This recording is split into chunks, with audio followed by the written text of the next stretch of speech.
Greetings. How's everyone doing out there? I trust you're doing the best you can. I tell you, we're living in some very challenging and difficult times.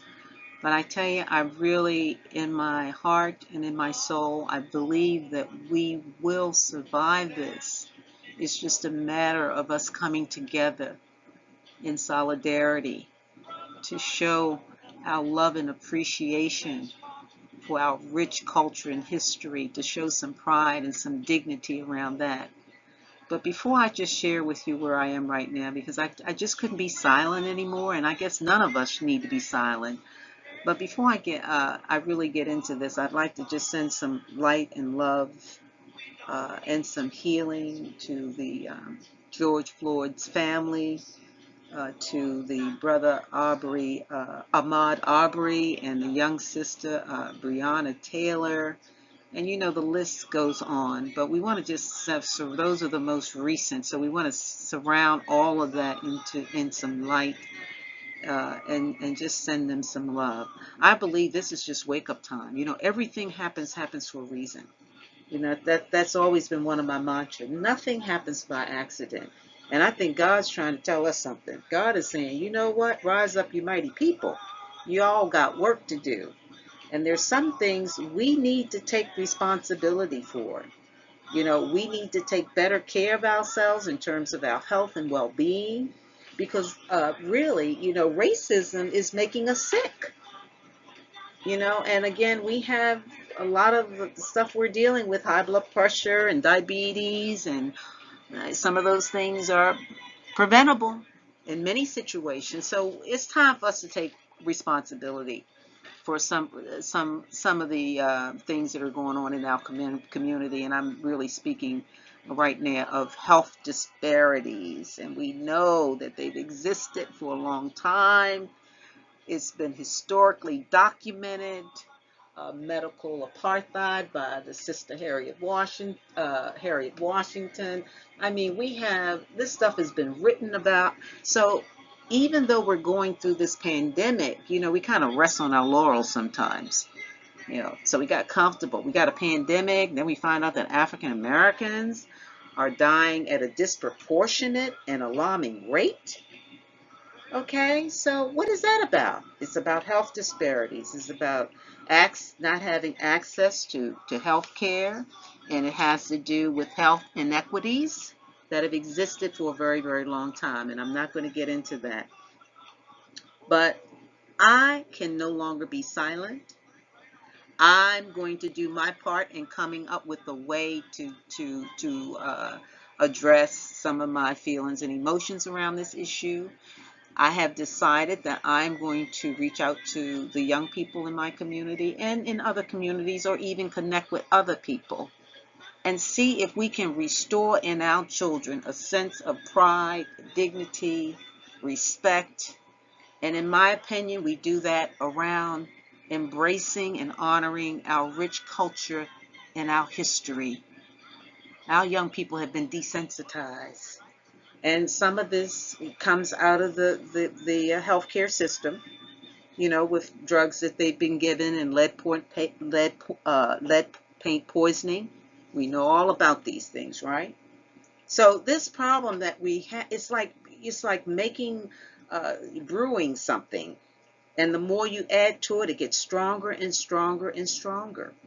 It's also like lighting a match to a bundle of straw, and you keep putting straw on it because you know it's going to keep burning. Somehow I believe we became so relaxed, too many of us, how about if I say that? We became so relaxed that we adopted a European system, and as a result of doing that, we actually deserted our rich culture and history by doing that, because we didn't want to be black, we didn't want to be this, we didn't want to be that.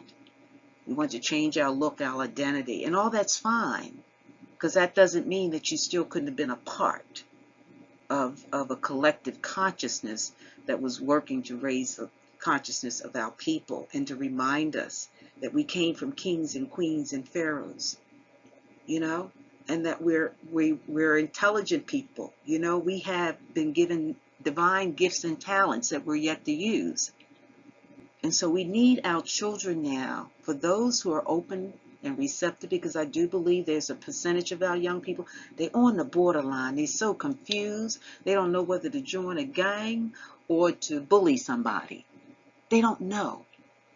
And they're caught up in that peer pressure. How do we reach them, those who want to? Because I can tell you, and a lot of you may agree with this, there's a segment of our young people, they just don't give a damn. And when that happens, what happens with people who don't give a damn? It's the same thing with adults. So the same thing that we're asking our young people to do, we need to superimpose some of the things on ourselves that we need to do. So, what are you going to do? I know what I'm going to do. I'm looking around my neighborhood. I see all these campaign signs up. I get literature in my mailbox every day. And now it's like it had increased last week, and we know why, because the elections are going to be over soon, June 2nd. But what are we really, where do we really stand right now? Are we looking for somebody else to solve the problem? Or can we come together in solidarity and form a coalition, a strong coalition? We've got politicians. We can make them accountable. We got churches. I tell you, you can ride up and down North Avenue and count the number of churches on your fingers and your toes, and come back to your fingers and keep counting. We have black men who have organizations out there that are mentoring. We have the Black Mental Health Alliance. We have the NAACP. We have Morgan State University. So we have resources available, but we know that we need to come together. If we could get one representative out of all those organizations and those entities and form a coalition of folk who say, this is what we would start our own campaign. Let these young people know that they're important, that we love them, that they are appreciated. We want them to be well. Please put on a mask. We know there's an element out there that may reject that in a negative way, but I believe that God wants us to do more than what we're doing. We have become so disenfranchised that all these different entities out there doing what they think they're making a dent, and we really aren't making much progress. This is a sign to be able to be in a pandemic, to have another epidemic, because it's like an epidemic. So what does that do? It compounds the situation. I believe strongly in my heart, we are strong, resilient people. We can do this. This whole mapping and surveillance thing that police are doing now, I don't think it's going to get any better unless people come together. Now I notice in the rallies that have been taking place, you've got the Asians, you've got Hispanics, and people are coming together in that way based on their humanity, because they understand if it's not right, it's not right. How can you look at that picture or that video of that police officer with his knee in the neck of George Floyd and not even appeared to be quite comfortable in my estimation? So he has fallen from the grace of his true nature with God. And that may be some dynamics going on with him, that in that moment, all of his anger and all of his hatred came out, that he lost it. But to be able to do it knowingly and be filmed, and that's what's happening with these cameras and this footage. It clearly says that actually they lose it to the extent they don't give a damn. And then afterwards, that's a whole nother story. Something else happens. But I believe we can do this.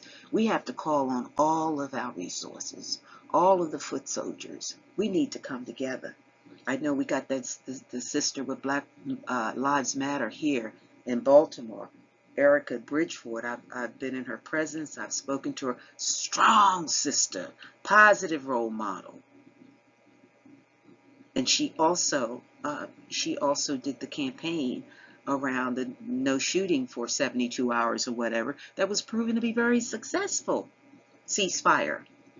But anyway, the point here is our lives begin to end the day we become silent about things that matter. That is not me. That is Martin Luther King.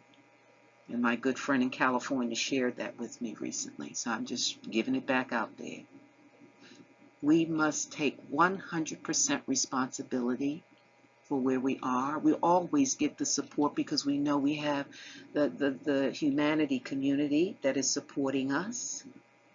But this is a problem until we regain our morals and our values and what our ancestors stood on to get us to where we are today. I strongly believe nothing's going to really change. Nobody can really make a dent in this. We have to do our part. So I'm calling on you. Think about it. What can you do? What can I do? What can we do?